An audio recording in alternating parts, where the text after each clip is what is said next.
कि खाना खइलू ह ना सुन लई पिए पड़ी पढ़े गइलू ह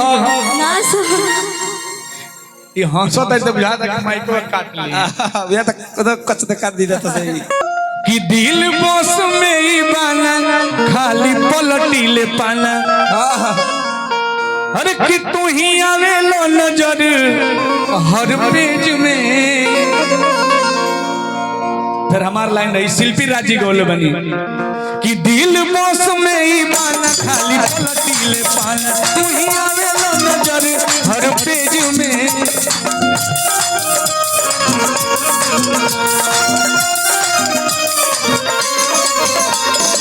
ई बीमारी हमारा के धरवले बाड़ू हमारा अखियों के निंदिया उड़वले बाड़ू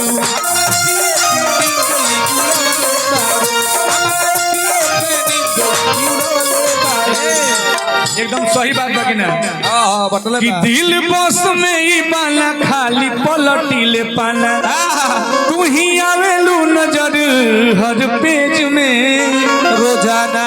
ई बीमारी हमारा के धरवले बाड़ू हमारा अखियों के निंदिया उड़वले बाड़ू। ये गाना का सबसे अच्छा लाइन है ना कि खाना खइलू ह कहो अच्छा आइल बड़ी तो सर के खाना ना खइलू हो काहे ना खाना क्यों नहीं जिंका के असई जे ही कर दुबर बावे ना खइए तो गिर जाए जे नाचते खाना खइलू हो सोना बोलो खाना खइलू हो सोना खा ले बड़ू बताओ अपना बाबू के छोड़ के अकेले खा ले तू नहीं खूब खेले तो कह ना कहे के बना खाना खइलू ह पढ़े गइलू ह कितना बढ़िया लाइन में कवि जी लिख दहनी कोयल के आवाज में बोला तारू खाना खइलू ह पढ़े गइलू ह मनवा पढ़ाई में लागे ना हेलो हेलो सूत गइलू हेलो हेलो सूत गइलू ये लाइन ऐसा ऐसा लाइन ने गाना में लिखाइल की बुझी कि अब तो अंतरवो वायरल होता है। फुलवा से कहत निकल आई का सहारा लगे अभी जान चल आई का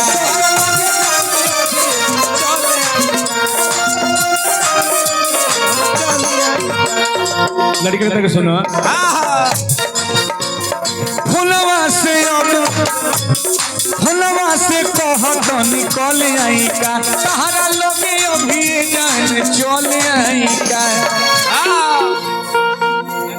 याद आवता सोना कह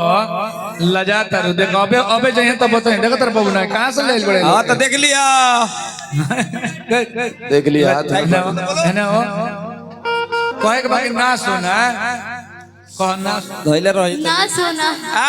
ये लई बिया है ना काहे भागो तारू अपना बाबू से भगबू सटरा सोना के कि खाना खइलू ह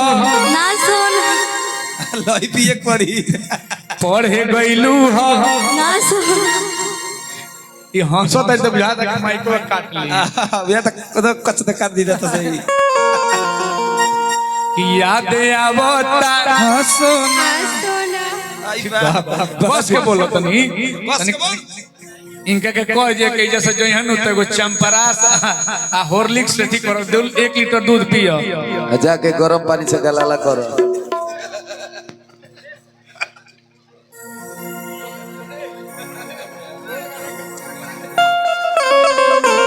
गरम पानी से गलाला कहे के बाद तबे गर्दन खोली कि याद आवता सुना ढेर सतावता सुना बाप रे यही लॉय में कहे के बाद अरे प्याजी कि याद आवता ढेर सतावता याद आवता सोना ढेर सतावता सोना तहरा तो याद हमारा आवेला हेलो हेलो सोना सूत गइलू ना सोना हेलो हेलो सोना सूत गइलू ना सोना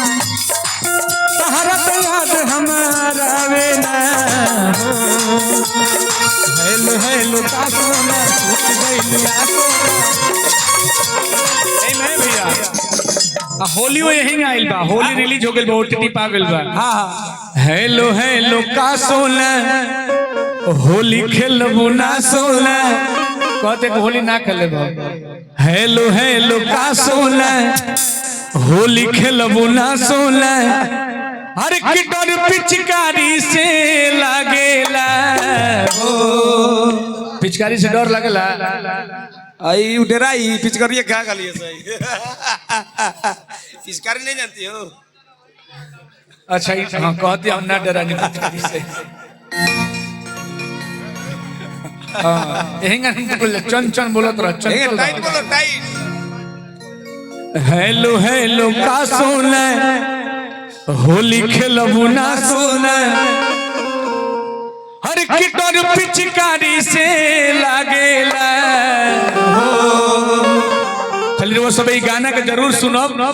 आशीर्वाद प्यार देहब जेना बिना अकेला के आशीर्वाद प्यार देत नहीं और वो सब भाई के सहयोग करब कि भाई के आवाज के केहू दबा ना पावे। चलिए आई जाना उपलक्ष्य में हम निकाल बनी से एगो गाना ओकरा बाद से बड़ भैया कॉमेडी स्टार